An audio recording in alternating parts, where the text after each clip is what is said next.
You're listening to For the Republic, a love letter to Star Wars animation.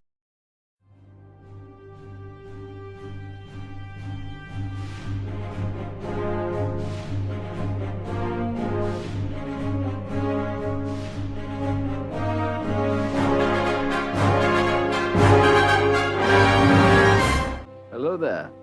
Hello, everyone, and welcome to the Season 2 finale of our Bad Batch recaps here on For the Republic.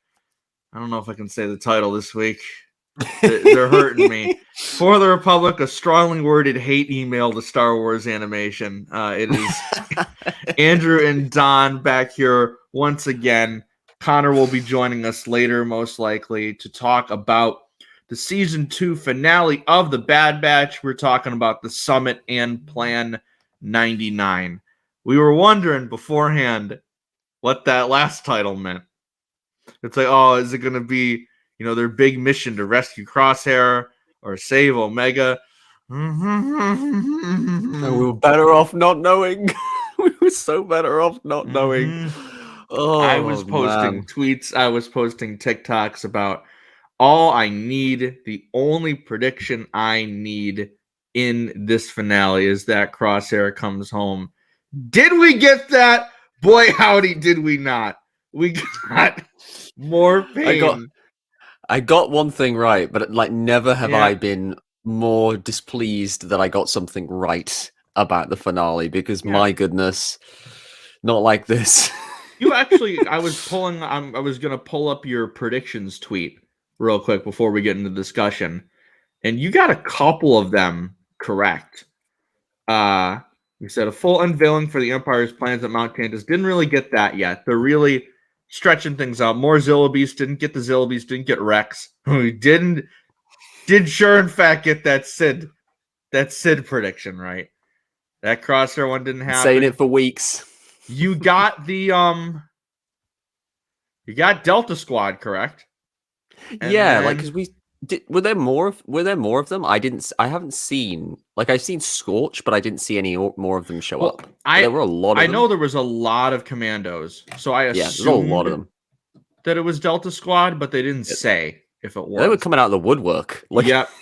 And then we're not going to talk about that last one because it just didn't. I still can't. I can't. I just start. My eyes start watering, and I have no onions to chop, so I have no excuse. Didn't happen.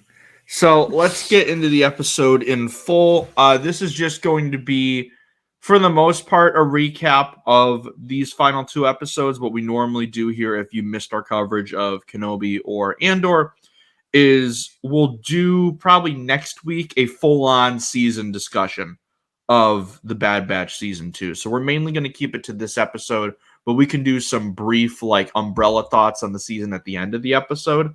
But because we're on a bit of a time schedule this week, we're mainly going to keep it to these episodes. So we start with the Summit, and as much as I've been in pain, these were two great episodes.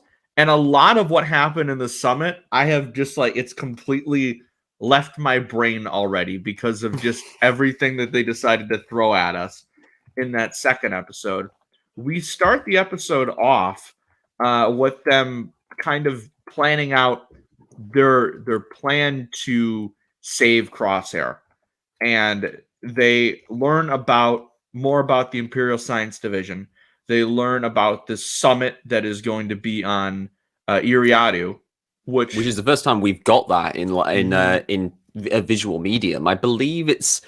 I'm not certain about it. Is it Tarkin's homeworld, or is it I think I'm going to look that in a Tarkin novel. Yeah, it's either his homeworld, but he definitely resides. On that planet.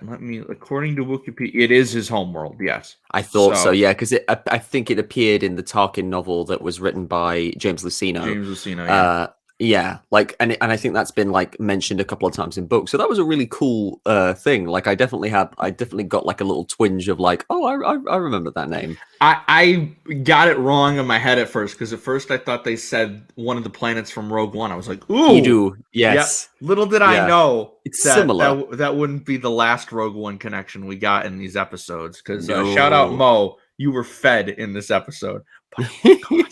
but at what cost? Mo, come on, man. But they're either gonna go there, they're gonna track Dr. Hemlock's ship, and then hopefully lead them to the area that they don't know what it is and where it resides, that Crosshair is being held captive. A lot less emphasis on Mount Tantus in these episodes than I was expecting. You know, we were, a lot of places, were us included, kept using the joke of like, oh, everything's leading to Mount Tantus.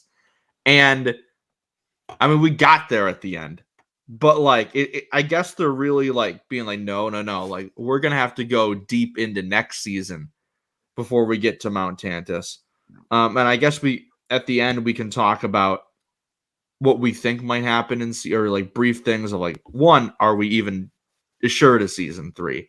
And 2, what we think the main plot point of that season is going to be.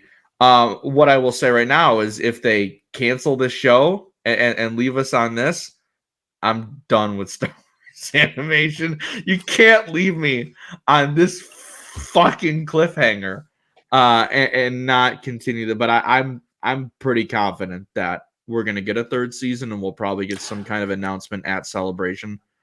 I think so. Like, I'm pretty confident, like, we'll get Series 3. Whether the series continues on from Series 3, I'm not sure. I feel like, to be honest, like, given the threads that are being set up, like the clone uprising and, you know, Omega and Crosshair at Mount Tantus, I feel like they could potentially wrap everything up in Season 3, especially since there's also that discussion about, like, Omega and Hunter deciding they do want to settle down on Pabu. So, you know, there's all of that. So it could end after Season 3. I'm pretty confident we will get at least one more season. Yeah, I think a 3rd season might be the best place to end it.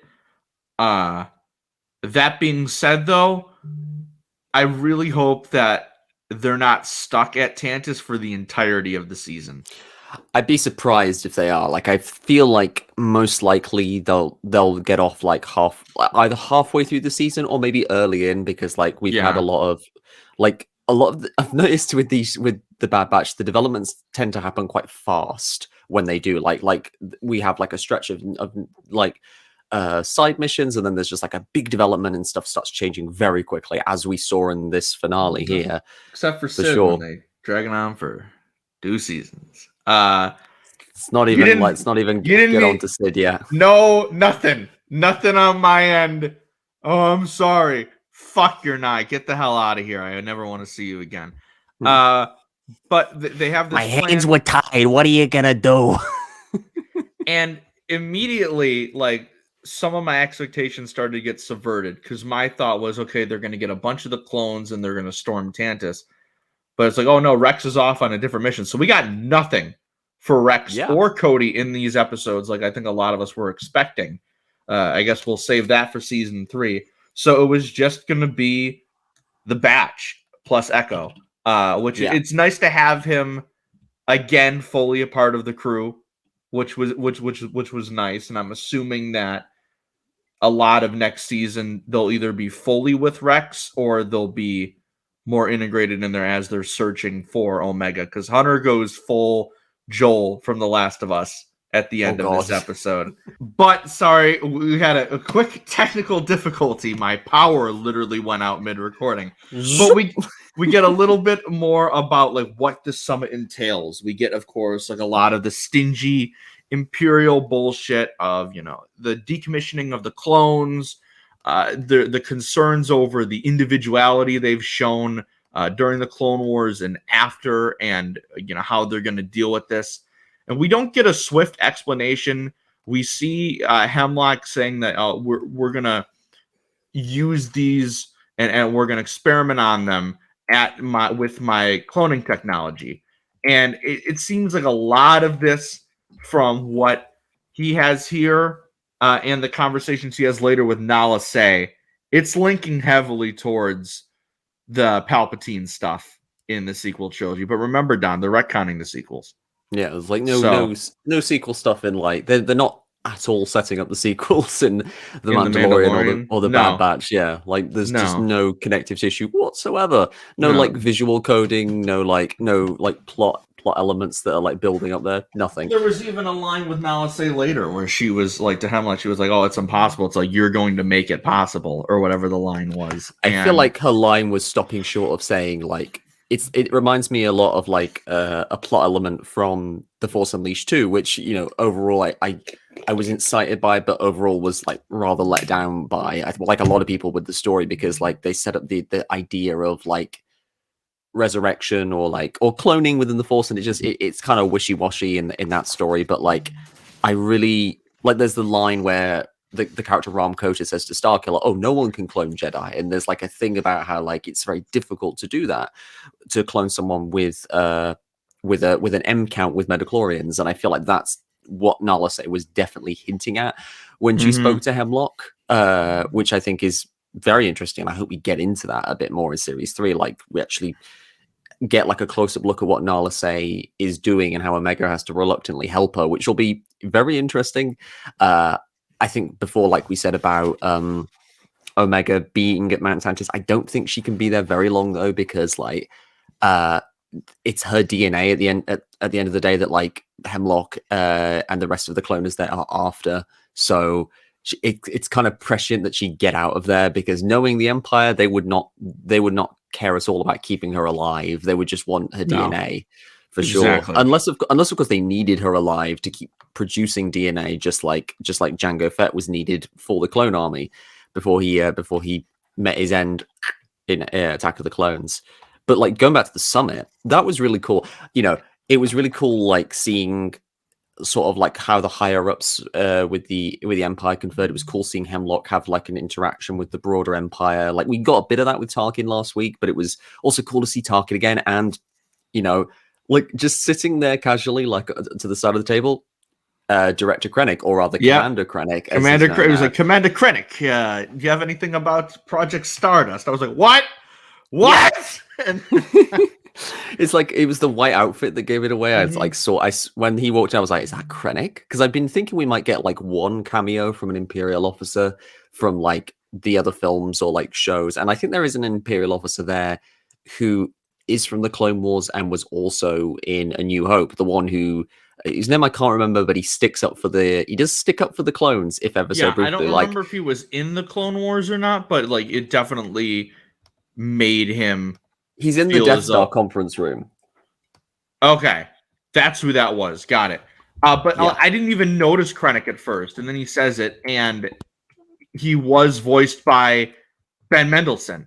So to have that further tidbit was just really awesome that we got more of Krennic in this one, because I got really excited. Was it okay? I'm trying to see. Yes. So that episode, his name is Barton Coburn. He was in the Clone Wars. I think it was the one that was voiced by D. Bradley Baker. Yeah, I think so. Because at least that's what I'm thinking of. But it wasn't the last little Rogue One connection we got in this episode, which I was not expecting whatsoever. But I did love the Batch's ways of like infiltrating the summit. I thought it was really like with the grappling hooks and everything, and getting on those cars while it was cool while it lasted. It felt very incredible. Cool next episode. Exactly. Yes, it did. It did feel like Elastigirl getting hitching a ride on those cable cars, like when she's going into the mountain in the second act of Incredibles. It was very, very cool and stealthy. I liked how it showed how in sync they all were. Like, and I loved the little comedic bit of like Tech saying, "Oh, this has to be precise," and then they all just turn and look at Wrecker, and he's like, "Whoa, I could do it." I laughed so hard. And then there was another point where he's like, "Oh, this isn't so bad." And then he looks down. And he's like, never mind. Oh, no. You made me remember one more thing, which we completely skimmed over. We did, yes. Fee and Tech, right? Fee and Tech's goodbye on Pabu. I thought it was a little funny at first, because I wasn't expecting something to happen next episode. But it was, "Oh, you're just going to leave without saying goodbye?" That is correct. I was like, "Okay." It's like, again, kind of like showing just like Tech's like, it's like, I like the way they kind of show Tech, because it's like he's genuinely, this is a situation he's not normally in, and I kind of get the sense that he maybe felt something towards Fee as well, because of the fact that he's a little closed off and shut down, because he's not, that's not a feeling he knows how to process. Like, he's got that brotherly protective feeling, but like romantic feelings, maybe someone who's romantically interested in him, that's not something he's ever had to like process. And so it was kind of endearing to see him sort of shut down, but sort of communicate in looks to Fee that, like, oh no, I actually, I don't know how to say this, basically. Like, yes, I am going to potentially miss you, but like, I don't know how to express this with words. Like, as a neurodiverse person, it was really nice. Someone who's neurodivergent, it was nice to see that little bit of those attention to detail with Tech, and how he was with Fee. It was just a really nice moment. And I did get a little twinge of worry in my stomach when that scene happened, when she said, "See you around, Brown Eyes." I thought, no, please, no. They're not going to go there. Please don't do this to me. No. Because you had got me convinced that if they were going to take someone out of the batch, it was going to be either Wrecker or Hunter. Yeah, because like that's the thing. I thought like never come to me to like say, "Oh, who do you think's gonna die?" in a story, like, because like I had the same thing with Infinity War. Like we were going in, and I saw it with my family, and I told my mom, like, "Oh, don't worry about like Gamora. Gamora's gonna be fine. Like, of all the Guardians, it's probably gonna be Drax who dies, because like Gamora's Thanos' daughter. He'd never kill Gamora." How wrong I was. And exactly the same thing happened with Infinity War. I got like a twinge of worry, and then it paid off, and I was utterly devastated. And the same is true here. Like, we'll get to that moment for sure. Oh, yes, we will. But moving on to there, they infiltrate the base. They need to find a way to tag Hemlock's ship and get past all the TK troopers. So we kind of have Wrecker and Omega split up into one group, and then Hunter and Echo go off on their own while Tech is trying to... I don't even remember what Tech was trying to do. Was he just trying to hack into the system at this point? I believe so, yeah. He goes to hack into the system to like drop the sensor array so they're not detected, which is really, that's why it has to be precise, because he has to like disable it just for long enough that they don't get can hop on there, but not so long that they don't get suspicious. It's a really cool way of infiltration, and I just enjoyed watching it. It was an Eriadu we mentioned before, but like I really love the environment. It's really cool. It kind of reminded me of Teth with the mountains and the like swirling fog, the mist. It was just, again, it's a location we don't really see very often in Star Wars, and any kind of like new location is always cool to see, especially when you just put all the more familiar Star Wars stuff around it, like all the Imperial bases, the ships and stuff like that. It was cool going there. And I'm surprised we spent so long there as well. We did, yeah. Like I said, I thought we were just going to like kind of take a pit stop here and then move to Mount Tantus, but we spent the bulk of the finale here on Eriadu. It's kind of like The Believer if everything went like absolutely sideways at the end of the episode. Yep. But it's at this point where they kind of notice that something's off, because I think Tech points out that a lot of these security cameras are offline. And like, this is odd because there are so many high-ranking Imperial leaders here. And then eventually they notice an explosive or a thermal detonator attached to one of like the, I don't even know what to call it, like one of the heating systems or whatever. I think the thermal couplings. I need to go back and look, but like, yeah, definitely something critical for sure. Exactly. Yeah. And then 2 TK troopers show up, and it's clear that they're like disguised. One thing I do want to point out, though, and this was the first time I've noticed it, is when the batch in this series have been fighting clones, they're always stunning them. That was not the case here with the TK troopers. Yeah, this is the first time I on kill. They did stun TK troopers a couple. Well, I think it was Echo and his bunch that were like stunning TK troopers, but like I think because of the sensitive nature of the mission, they just needed to go in and take out. Yep. of how critical it was. But as you said, there's the disguised TK troopers. They pull the helmet off, and it's freaking Saw Gerrera out of nowhere, just dropping in. He drops, still voiced by Andrew Kishino, which I like that they're still keeping that continuity of having him voiced by him in that era. Nice touch. Yeah. We'll get to that later. Was not a nice touch this time. Not this time.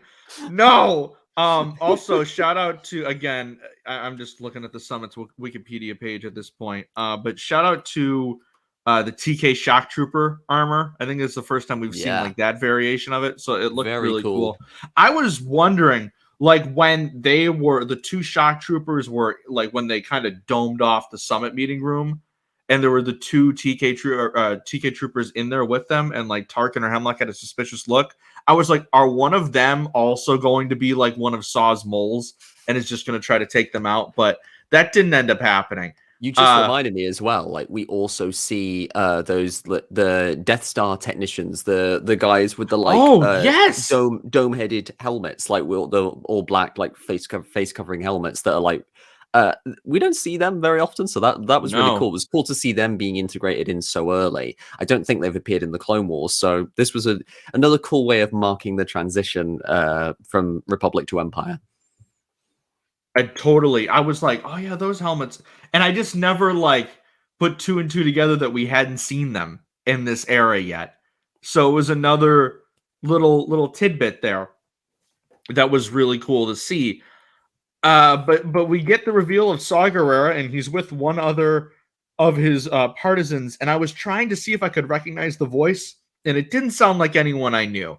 So I don't think it's any other partisan we knew. I was like, okay, timeline-wise, Jin would be like 4, so it wouldn't be... I did wonder. I was like, is that Jin? But I'm like, no, it would be like when we were like, oh, is it Sabine or whoever we said... nah, he doesn't sound like Forrest Whitaker yet, so yeah, exactly. Can't be Jin, for exactly. Sure. I'm interested. Saw's got hair. Yeah, like we didn't see any. I'm interested. We didn't see any of his partisans. I get why they kind of kept it secret, but it's very interesting, like the way Saw just kind of is dropped into the narrative and somewhat upends everything. Because, like, let me be clear, I'm not blaming Saw for what is to transpire like in the next episode. He plays a part, but it's kind of, again, to make an Infinity War comparison, that's like blaming Star-Lord like wholly for the death of half the universe, because it's like, it's Thanos did that. Like Star-Lord, like it's the kind of thing where it's like it's not really, he's not the cause of it entirely, but it's still the kind of thing where you're like, God damn it. God damn it, I can definitely see them God damn it, Saw. I can definitely see them not being too keen to work with Saw again after the events is. But I think that was why Rex I was so seems shocked. Like really buddy with him though, like in so he's probably gonna pop up again. I think like Rex kind of greets him like an old friend, which is potentially awkward for the batch, but like maybe there's going to be like a reconciliation, because like at the end of the day, I get Saul, what Saul was doing, and like just as that he interrupts the batch's plans, the batch kind of interrupted his plans, and like I do think it's interesting the way his scheme is set up, because like what he's planning to do is take everyone out, which is, it's in on paper it makes sense. Like, yeah, kill Tarkin, kill Hemlock, all of these people who are like high ranking, cut the head off the Imperial military. That's sound. But it also kind of raises the question, is that gonna like cripple the Empire as much as he thinks? Because as we've seen, you can take out like a high-ranking Imperial person, and the Empire will just replace him instantly. Like we saw that with Rampart. Rampart. We saw that with Rampart. Like he seemed like such the big bad. He looked like he was the one in charge of everything. That he was untouchable. And then the moment the batch got to him, he was thrown aside, and Palpatine immediately just moved forward with Hemlock, who's even worse. Like it's this kind of like. It's what makes the Empire scary, that they don't care about their own. Like they will find someone even worse to replace the other person, which is like, and that's the thing. I don't think it's a yes or no answer with regards to Saw strategy, because there's merits to it. Obviously, like yes, Tarkin is like a critical person, and it's argued that yes, if you didn't have Tarkin around, things would be very different in terms of how the Empire functioned. But like I said, there's pros and cons to what Saw is doing, and that's kind of, I think, what makes him a complex character, because he kind of exists in that moral ambiguity, which shakes up the somewhat archetypal good versus evil conflict you usually see in Star Wars. Yeah, no, there's definitely a lot of questions on how much you can blame him for this, and like, if the plan worked, like, it would have like been a big shakeup, obviously. And I was like, okay, well, there's no way that the detonators can go off, because obviously we know all these characters live, but they do, and immediately things go to shit, because they like basically like center in the camera on the track, whatever they put on Hemlock's ship, just exploding. So it's like, well, there goes the Crosshair plan. Yep. And this leads to my one only real like true complaint about the episodes.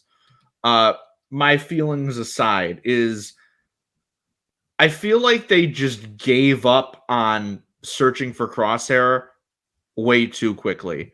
Like, Hunter's just like, all right, fight's over, we got to go back to Pabu. Like, after the stuff happens with Tech. And I'm like, well, Tech sacrificed himself for that. So for them to not, like, his whole thing was, we can't leave our brother behind. So for them to like kind of just be like, okay, like, we don't know how much time passed after the stuff on Eriadu, and then we go back to the cursed planet. But I don't know. That bothered me. Obviously, they're going to get him again in season 3, but it just seemed like they were like, okay, fuck Crosshair. Omega's in danger now. Like, we need to, that's all we care about. And I guess we'll get that. I guess we'll get him too. I get it, because like, I feel like Hunter is, I feel like, like, we're here already, but like, I feel like losing Tech, it definitely shakes Hunter up and makes Hunter just not want to fight anymore, because like, he didn't really want to like be involved in the conflict. He didn't actually want to go and rescue Crosshair at first. He wanted to stay put, and it's Tech who says, he's our brother, so we still should support. We still should go and rescue him, because we owe that to him. We don't leave one of our own behind. So it's interesting that doesn't kind of like, it's interesting that doesn't prompt Hunter to go after Crosshair, but I think it's a very understandable reaction to losing one of your own in like what turns out to be like a fruitless mission of sorts, because like, I mean, it sort of isn't, because we know they are eventually gonna get Crosshair out of there, potentially because of Omega. Oh, if they don't, we're gonna have a discussion. I did have a thing I was going to mention, because like we mentioned about Saw setting off the detonators, and there's a really purposeful a collection of shots, because when he sets it off, you see it go off. It takes out rooms of the lower facility, and all the TK troopers get blown up. And then it shows, like, it literally shows the bottom bit of the facility exploding, and the top bit of the facility is fine. And that's where the officers are. And all they experience is like a mild earthquake. And they're fine. They're all holed up there and fine. So I do feel like the episode is somewhat critiquing Saw's strategy, as much as I think that the question is kind of left open-ended. I feel like Saw is he's someone who does often serve to the other characters as a cautionary tale of like, this is what happens when you're so dead set on fighting the enemy, you forget what it is you're fighting for. Yeah, and he has that line, like, oh, we're really going to risk this mission to save a couple prisoners. Yeah, so it shows the difference that they're. And then like when Tech points out like, oh, actually, if we like follow Hemlock, we can potentially uncover this plan and like save all these clones and like do all of this stuff, and like his response is this somewhat generic response of like, oh, sometimes sacrifices have to be made, which again is teeing something up, and he's right to a degree about like sacrifices. But yeah, I definitely feel like this is, like, I think I've said previously, like when we were recapping Andor, that I did kind of want to see the darker side to Saw's methods, his tactics, and I feel like we sort of got that here because of the fact that his tactics, while he cripples the base, sure, but he doesn't. It's only a short-term loss for the Empire. The Empire will rebuild, and he doesn't take out any of these higher ups. They're all fine. They're fine. Like they're not concerned about. They would just consider the loss of soldiers and resources as like an irksome thing rather than like something to be upset about and like something costly. So yeah, I feel like the episode is certainly being critical of Saw, whilst not like condemning him as a character, because I feel like we're going to see Saw again, and we're probably going to see Saw in a more positive light, in order to like kind of show the balance of like how he can be a somewhat of a destructive and tragic character, but there is also like part of him that still remembers what it was that the Alliance was fighting for, like in the very end of Rogue One, and also like those episodes in Rebels for sure. Yeah, they should have just been like, hey, you know that Zillo Beast thing that attacked Coruscant? They got one of those in this place. And that would have come in handy. Shit. Yeah, yeah. Like, maybe we should help the prisoners. God damn it, Hunty, you should have led with that. Yeah, and then as they're trying to escape through the rail cars, like they got there at the beginning, they stop and everything comes to a halt, and you have all the TK troopers aiming at them, and now they're stranded. And it was a great way to end off the cliffhanger on this one. I was like, okay, so surely we'll stay here for a little bit, and then they'll get off the planet. They'll somehow find a way to get to Tantus, and we'll save Crosshair. Nope. So let's move on to Plan 99. And we were wondering, as you can see by my name change here, we lost a soldier here. If you're watching on video, I have my Lego tech speeder here again. You know, the evolution of me and Tech, because we started off these recaps and I said like Tech wasn't one of my favorite members of the group, and he has like grown to be my favorite of the batch this season. They really made it like his season like faster now. Yeah. I'm gonna watch that and be like, I thought this episode was shit before, but I kind of like it now because it's so central to Tech's character. They did it, and they made him like the heart of the season was his development with Omega and how he's started to slowly open up. He has his flirtmance with Fee, who she lost her poor brown eyes. We're not talking about Sid though. We haven't even covered. Yeah, we haven't even like considered like how Fee is going to react to the news. But yeah, the whole sequence is like very. I have a feeling we're not going to cut back to Fee for a while. I think we won't see any of the Pabu stuff for quite a bit. And it might be like a bullet point, like midway through season 3, they go back there and they're like, oh, where's Tech? And then, you got to imagine Fee isn't going to be too happy with her old pal Sid either, for what she does later. But again, we don't talk about that bitch here on For the Republic, a strongly worded hate letter to Star Wars animation, and any further. So Tech gets up on top of they're like taking out all the TK the rail, some really cool stuff. Tech's like, I need to get on top of the rail. I need to hook into there to get the power back on. And this is when I started getting a bit nervous because I was like, okay, they're not gonna, because at this point the V-wings start coming out of there, and Connor's favorite ship. He was talking about him last episode, or it was during the Mando recap, which I missed. I believe it was the Mando recap. Yeah, great job, you guys. I was able to watch it back, and Norhal was a treat. So I'm pissed I missed it, but I did add my little bit of a tidbit there in the middle of the episode. He's like, oh, there's some of my favorite ships, but to get to see them as like prototype TIE fighters always sucks. Yeah, they do. And I sucks now. Mm-hmm. And when he started running like on the ledge, I was like, a V-wing's gonna shoot him down, isn't it? And like that's what I thought was gonna happen. But he ends up getting there. He gets like the grappling line like on the thing, but he isn't able to fully attach to it, so he's just hanging off there. Yeah, and they keep trying to pull him up, and he can't get up there. The moment that happened, Wrecker's trying to help him out, and I'm like, no. And I'm getting Kanan flashbacks, and just things are getting. I was like, they're still not going to do it, right? Like he's gonna they're gonna find he landed on something. They're gonna find him later, but he says there's no time wrecker. Plan 99, and we were like, what the fuck does that mean? Because that was the title of the episode, and we assumed it was going to be a good thing. But 99, huh? Nice touch. What did 99 do? Nice touch. He sacrificed himself to save his brothers. We all should have seen it. We all should have remembered that that's what 99 did. Like 99 gave his life for his brothers, for the betterment of everyone else. Like, you know, not even like I won't go into it, but like, because we'll obviously cover that later. But like, yeah, the 99 sacrifice is like, it's very sad the way it plays out, but it's also very poignant. And this moment when like it's very Day After Tomorrow, the whole setup with the grappling hook, and there's like a mountaineering film that I can't remember the name of, but also kind of had a very similar like setup with the wire, and like having to cut the wire so that your friends don't die.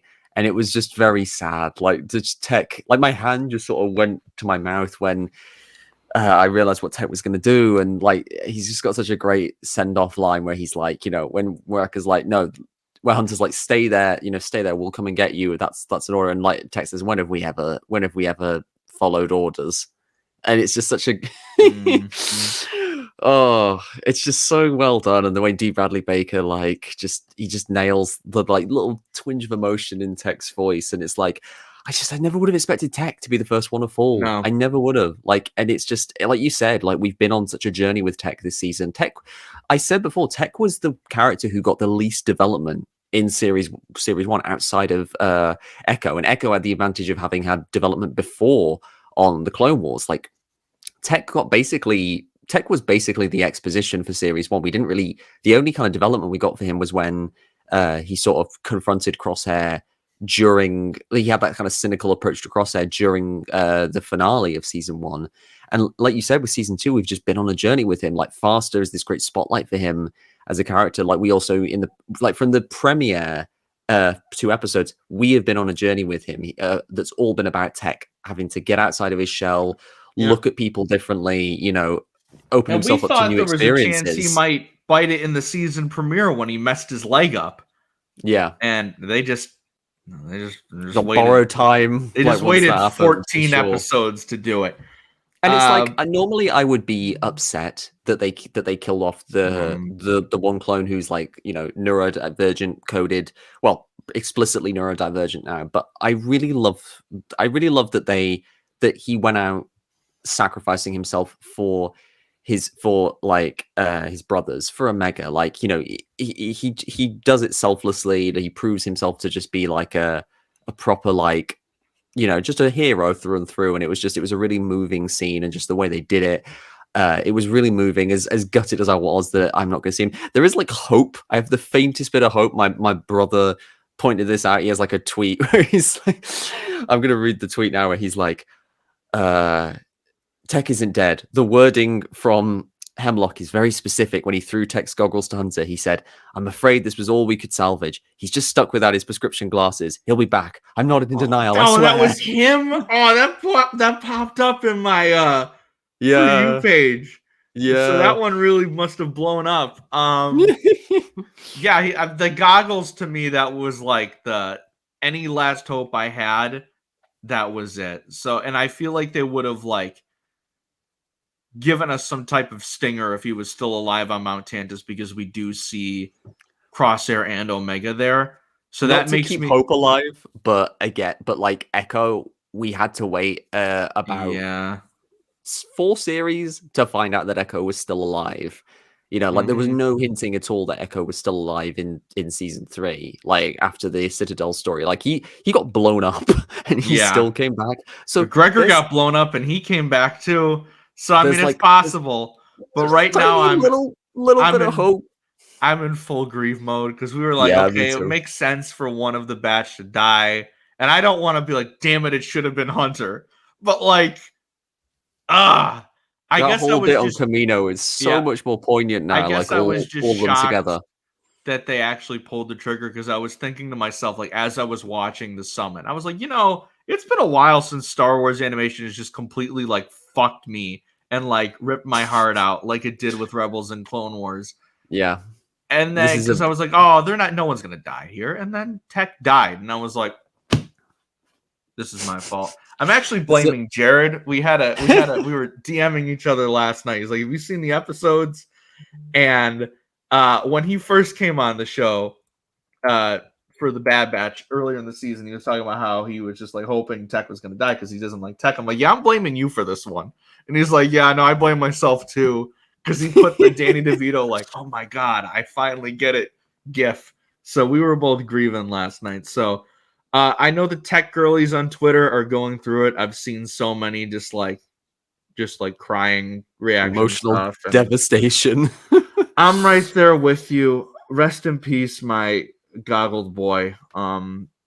We'll forever miss you, and I'm sure your impact is going to be felt for a very long time in this series. What I did love was the next shot of just Omega, the way they did like the fuzzy camera and her like coming in and out of consciousness after the rail car crashes, and then the next thing we see is them cutting back to Ord Mantell, which when I heard Hunter say, we got to go back to Ord Mantell, I'm like, fuck, no, don't take me back to this fucking forsaken place. And again, like the moment I heard Ord Mantell, I was like, oh no. Yeah. Like, because I get why they have to get AZ, which is like, hey, nice to see AZ again. Yeah. That was like, another thing I was thinking of. It's like kind of weird that they only had him in the first episode of the season. Yeah, and they just kind of like ditched him on Ord Mantell for a bit. Like they could have at least come back and grabbed him, but I get why. He's just serving drinks. Yeah, he's having a good time.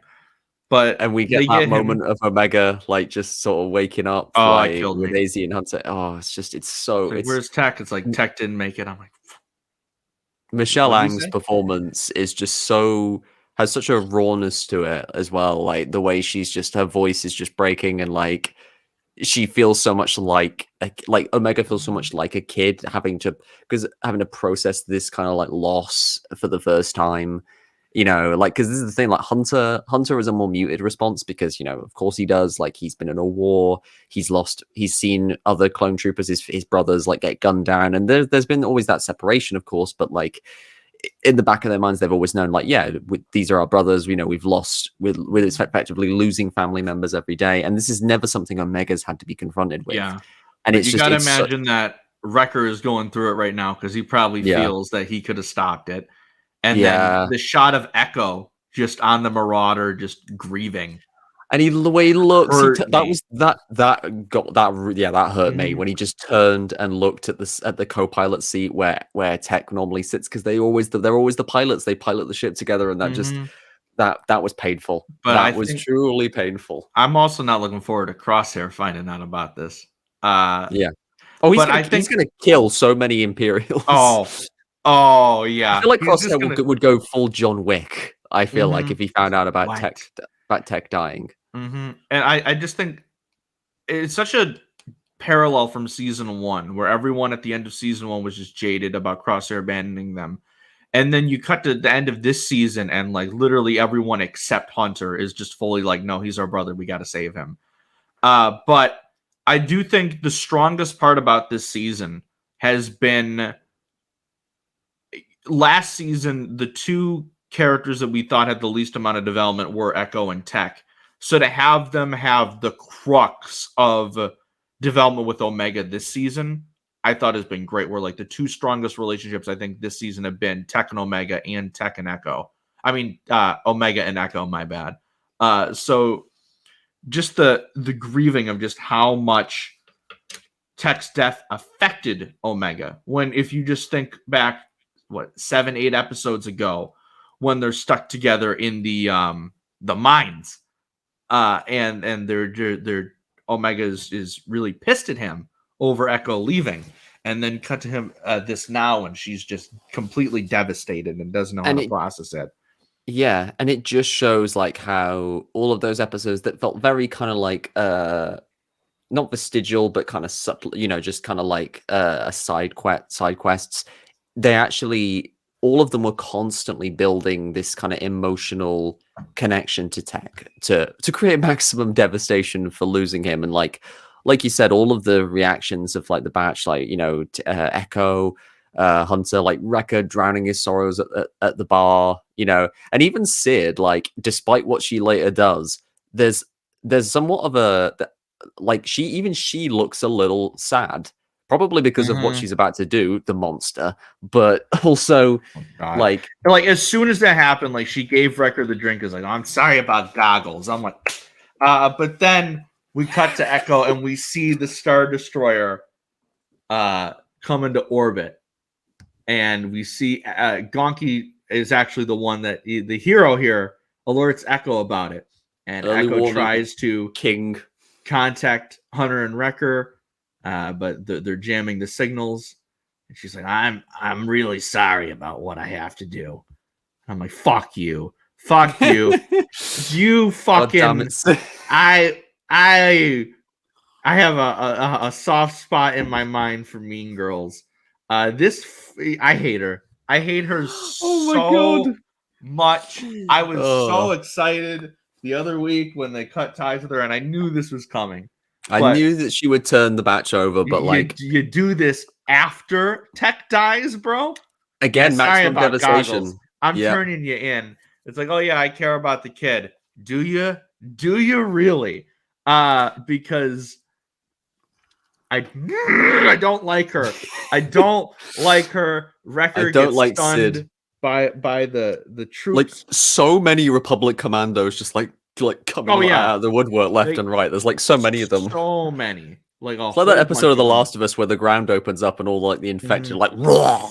It's like, there's so many. They take Wrecker out, and I was really worried. Like, they're not gonna kill another one. I mean, are they? Fair now? enough. Like, if you're dealing with Wrecker, like you probably would want to send a whole like swath of Republic commandos after him, because like he eats regular TK troopers and clones for breakfast. So like you need the best of the best if you're dealing with Wrecker, even with like the almost comically oversized neck brace that he has. He's still lethal. Yeah. But yeah, I was worried. I was really worried at that moment when like Hunter goes in and he finds Wrecker at gunpoint, and I was kind of like, this felt like such uncharted territory for the show, because like, he sends a Mega off and she has to sort of watch as there's that standoff, and I was kind of thinking, is Hunter are they all gonna get captured and taken to Mount Tantis aside from Echo, and then that's gonna be season 3? But obviously that's not what happened. I also want to point out Sid, like when she just comes into view when Hunter's having that standoff with Hemlock, and she just sort of like sheepishly accepts the credit. I love the little touch that it was a tiny suitcase of credits. Like they paid her like a meager sum, and it's just it's a small kind of like sting of like, yeah, you betrayed them, and for what? Like just a measly sum of credits. But like it shows how Sid has just constantly made like these self-destructive maneuvers. Like they foreshadow that in Faster, that she for all of like her talk of contacts, she's not great at this. She has kept messing up constantly, and the batch have constantly needed to bail her out, and it's just it stings even more seeing her betray them, knowing that we've just lost Tech. I feel like that's possibly the only way they could have done it, because I think any other thing would have just been kind of any other way would have been predictable. Like, oh yeah, of course she's going to betray them. We've had it forecasted for ages, and they suckered us in because like they made us think, yeah, Sid's gonna show kindness to them, like, and we're gonna get a subversion of things. But nope, no luck here. Nope. Yeah, I don't think Fee's gonna be too pleased about this one. Yeah. But blocks her on Facebook instantly. Yeah. This will be my last violent thought about Sid for this episode. But there was a strong part of me when Hemlock was like, all right, the Empire thanks you for your service. I was like, because they were still having the standoff. I was like, okay, if either Hunter or one of the clone commanders just turns around and just boom right there and pulls a Doctor or a Captain Argaius, I won't complain one bit. And Hunter was in full rage mode at this point, so it would not have shocked me. Omega is told to go through the mines, but she ends up going through the ventilation shafts, and then she starts fighting the commandos at one point, which I thought was like really cool that she was doing this. We get like an Indiana Jones style, a Raiders of the Lost Ark style standoff when he's got the bazooka pointed at like the Nazis. I feel like that was a very deliberate comparison that because we've had like a bunch of Indiana Jones references and parallels like all season, and this definitely kind of played out the same way because Omega starts off thinking she has all the cards, but then Hemlock kind of just keeps turning the tables of like, well, I don't really want this slot. I came here for you. You're the only one I'll take here. And then Scorch just drops down and stuns her instantly. Yep. Fucking Scorch. God damn it, man. I mean, he's probably Order 66, but god damn it, man. Yeah, it's not great. And then we didn't even mention Hemlock throwing the goggles to Hunter. That killed me. Oh, that was awful. That was absolutely gutting. Yeah. And that's the thing. Like, he said that's all they could recover. So tiny bit of hope that Tech could still be alive and that he just that he had to leave the goggles behind or whatever. I mean, just the name he said was like, oh, you lost your friend. What was his name? Tech? Hemlock was chilling during that whole sequence. Like, I'm very impressed with Hemlock as a villain now. Like, Rampart, I always felt was kind of like not boring, but just not terribly interesting compared to like the other Imperials. He just kind of felt like a politician, really, which is what he was. But like Hemlock is so chilling because he just seems to delight in psychologically getting to people, and just like he really enjoys. He has a sadistic streak that like it was that present with the other Imperials. That and the toxin scene from last episode.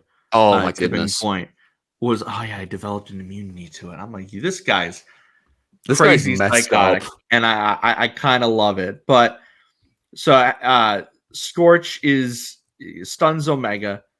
They're looking for Echo to. They said they're going to bring him back to Eriadu, but I think that was a lie because they just bring Omega to Tantus. I do love that point because AZ finds Echo.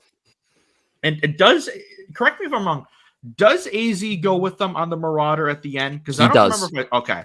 AZ is once again along for the ride on the Marauder. And we get like a Return of the Jedi callback with Echo hijacking a sort of like prototype ATSD, which is just like so freaking cool. Yeah, and I love the reaction was like, is Echo? And they're like, yeah, Echo. Like, but part of me, because like they didn't show it was Echo right away. So part of me was like the slim hope. I'm like, did Crosshair escape?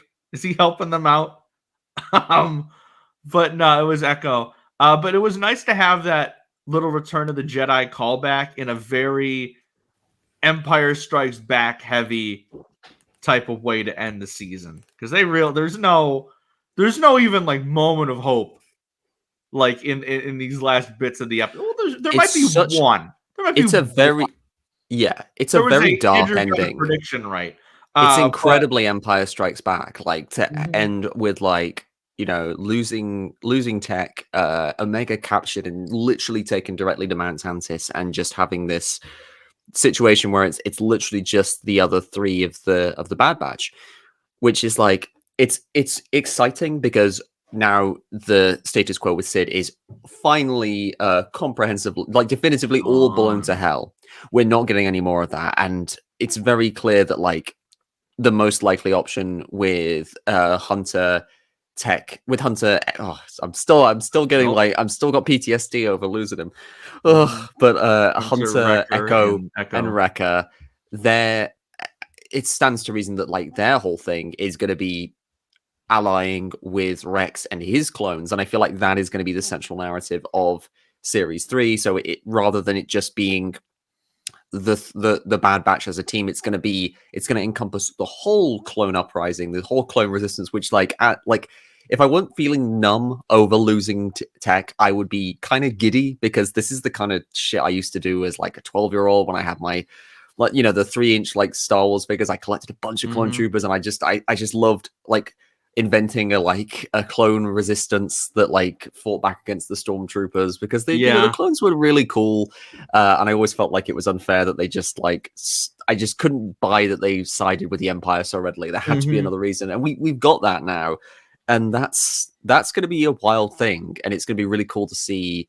I'm really hoping we get more appearances from Gregor, from Rex, and all the other clones. I think Fireball and Nemec were really cool. About Rex being a series regular next season is going to come true. Yeah, I think so. I'd be a bit more confident about it if he was in the finale, but I think having Rex not be there makes it so much more like impactful, and because you kind of get the feeling that if Rex was there, things might have turned out better for them. Oh, they would have turned out so much better. I feel like they would have got off there no problem, because Rex kind of has that status to him where he gets shit done. Yep, like or at least there would have been backup when they were hanging on the rail car. You could have had another group of clones swoop in and save them. For them to just be on their own and not be anywhere near the Marauder, it just kind of fucked them over. But Hemlock escapes. They have no way of tracking him, and just a great line to end things off. It's like, we have no idea where Hemlock could have even gone. And Hunter says, we will get her back, and we're not going to stop searching until we do. And I'm like, he's going full angry dad mode, and I love it. And I'm just, season 3, I think, is going to be great.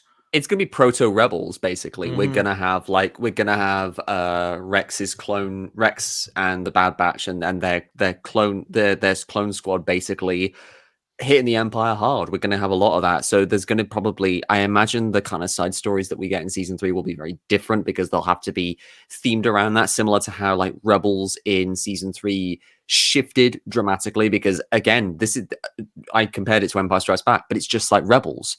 In Rebels, at the end of season 2, that was a huge shakeup. Kanan was blinded, Ahsoka was seemingly killed off, and we had that whole shakeup to the core cast, going into a much darker route. And from season 3, you have Thrawn, you have a more serious kind of focus on the military conflicts. And yes, there were still side stories, like the story with Zeb and the droids having to deal with that, like having to deal with the Imperial droid probe. But I do think that there's going to be a massive shift in season 3 in terms of like what kind of stories we're getting. And I mentioned Zeb. He could potentially show up. We've had Kanan, we've had Hera, we've had Chopper. We haven't had Ezra, because, of course, Ezra's story doesn't really start until Star Wars Rebels. But he's a wee baby at this point. Yeah, he's a wee baby. Like a year-old. I could see Zeb showing up. I could see a potential. I don't think Sabine either would be old enough to be in this story. So I think she's still a toddler at this point. Yeah, I think Zeb is the only character that, other than Kanan and Hera, is another one. Callus. So yeah, those two I think could potentially appear to complete the Rebels sort of appearances, which would be interesting. Like maybe we could see the fall of Lasan. That would be kind of interesting, because I don't know how early that was in the Empire's reign. But there's a lot of cool stuff to like speculate about, and of course, there's like other clones who could show up. We still need to see what happens with Wolf. I do kind of get the sense that like whatever is happening with the Clone Uprising, like I feel like we could potentially get a happy ending of sorts with Omega and Hunter, given they wanted to settle on Pabu. But clearly something is going to happen with the Clone Resistance to just dispel it, because we know Rex ends up on that ATTE with Gregor and Wolf, just chilling, not wanting to be in the fight. And so something has to happen. Who knows? Maybe the Empire just takes a bunch of them out. Maybe they have to deal with Vader for the first time. That's a possible thing. We know they have the art. We know they have the character model for Vader, so that's a possibility. And then there's also like the criminal element as well. Like maybe they wind up trying to do deals with the criminal element to help strike back against the Empire, and maybe that puts them in the crosshairs. There's still Crimson Dawn. Like we still I'm quite impressed at the restraint that we haven't had Maul or Ahsoka pop up at all in the Bad Batch. I was just about to say, I thought, because they mentioned Rex is on another mission, I thought the one glimmer of hope we'd have maybe at the end is a little tease of, Rex is off on this mission and we see Ahsoka for the first time in the Bad Batch. I think Ahsoka is going to show up, actually, because you can't have a Dave Filoni show and not have her in there, so I think she might make an appearance. I think one episode would probably, I think that would be enough for Ahsoka. Like I could, because we know by this point, like thanks to Tales of the Jedi, we know that she does, and the Ahsoka novel, that she is an ally of the rebellion. She is doing missions for the rebellion. So it just makes sense to have her show up and help the batch out. Like just for like one mission, that would be kind of cool. And I'd just love to hear Ashley Eckstein continue to pop up and voice Ahsoka. Like, nothing against Rosario Dawson. I'm really excited for the Ahsoka show. But Ashley Eckstein, it's always nice to hear her voice like come back as like Ahsoka. So yeah, there's a lot of exciting stuff for Series 3. Hopefully we get like a teaser of sorts at like Celebration, and maybe hopefully, because this has been delayed so many times, we get like a closer release date than we got for this one. I'm hoping late this year, early next year for season 3, and I think it's possible. But again, we'll see. Real quickly though, let's talk about the end of the episode, because we do have to get out at some point. But we go back to Tantus. We get the reunion, the very bittersweet reunion between Nala Se and Omega, and then we see Omega reunite with Crosshair. But he's unconscious at this point. So not only do we not get Crosshair coming home, we get no Crosshair dialogue in this whole finale because my boy is unconscious. I think we're going to see that reaction in real time, because I feel like that's going to be definitely something to drive Crosshair, because Crosshair had his chance to come back to the batch when Tech was still alive, and he didn't. And now he's had to lose one of his brothers to the Empire. Yeah. So it's like it's going to be really interesting to see how Crosshair responds for it. I mean, I joked about him going full John Wick, but I was only half joking. I feel like Crosshair could just like go like full on. I think it's very possible, and just break him and Omega out of there. But yeah, but it would there's make also sense. that element.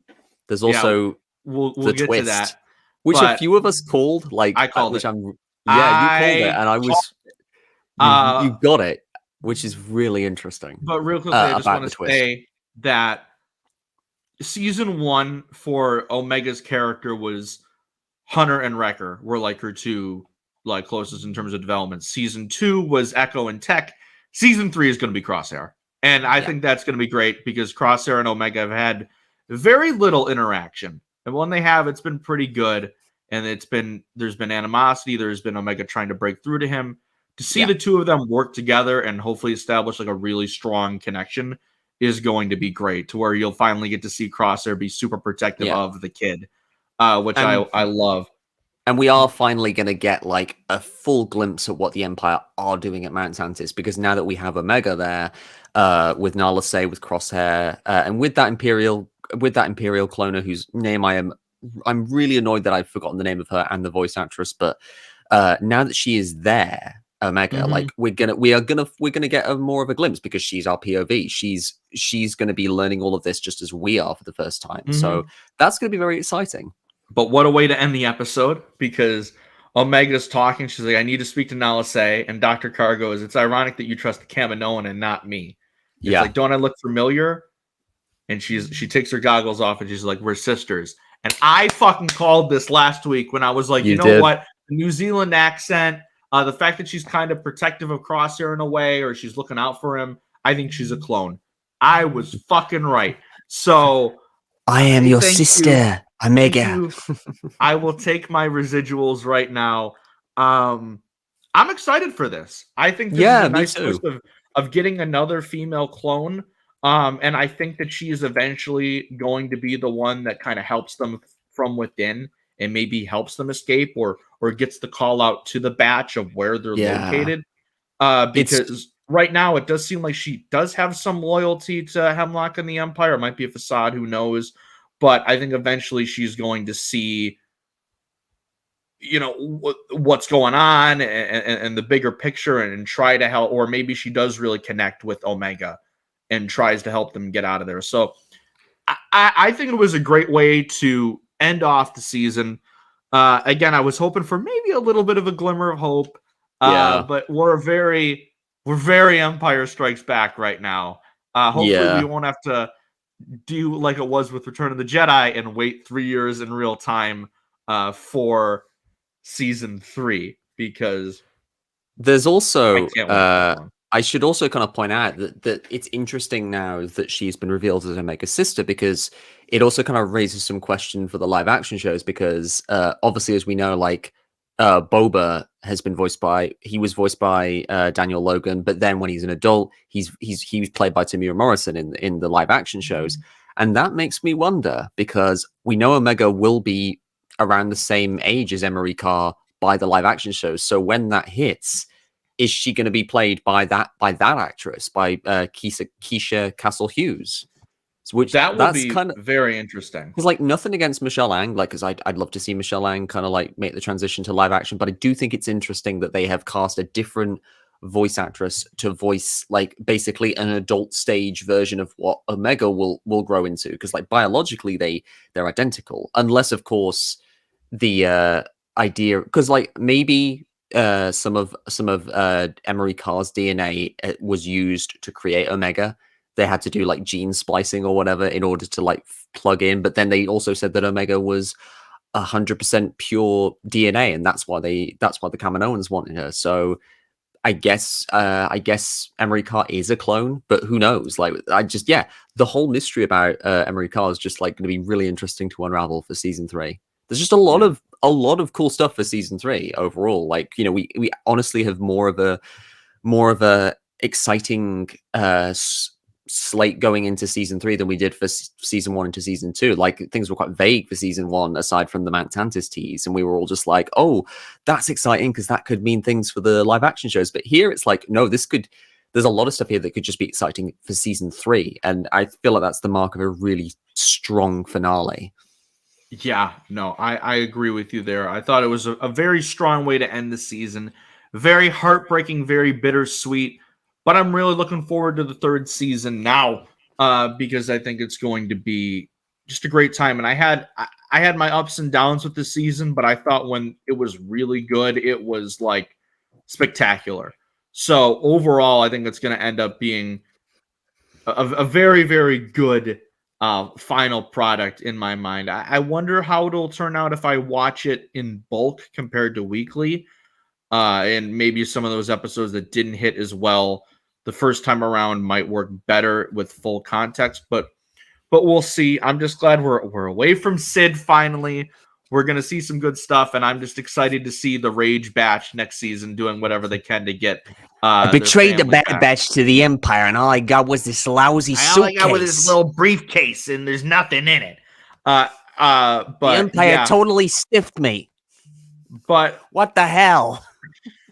What we're going to do is we're going to save most of our big picture thoughts on season 2 for our next main episode of the show. So probably sometime early next week or middle of the week when we normally would have our recaps, we'll have that Bad Batch season 2 discussion, assuming things go well. Maybe we'll have a special guest. Who knows? I'm working on things as we speak. So who knows? But overall, what a finale. Got me right here. We'll miss you forever, Tech. So thank you guys for joining us for this season of our Bad Batch recaps. We had a lot of fun. It was a little bit of hectic near the end of having to do these and Mando like pretty much at the same time, having to squeeze in little bits into our schedule of finding time to do these recaps, because I had a bit of consistency on my end for the first couple weeks of the back-to-backs, and then that went to shit. So we've had to like do these on different days and everything. But I've had a great time doing these, and it's been fun now to do 3 full series recaps. Yeah. That's been really nice, as we've been awesome. Trotting away at the Clone Wars stuff, which we're figuring out when we're gonna bring that. Probably after we do the season 2 review, we'll get back into season 2 of the Clone Wars, because I think it'll be easy to do that and Mando at the same time, especially because Mando has only 3 more episodes left after this week, so we should be pretty good there.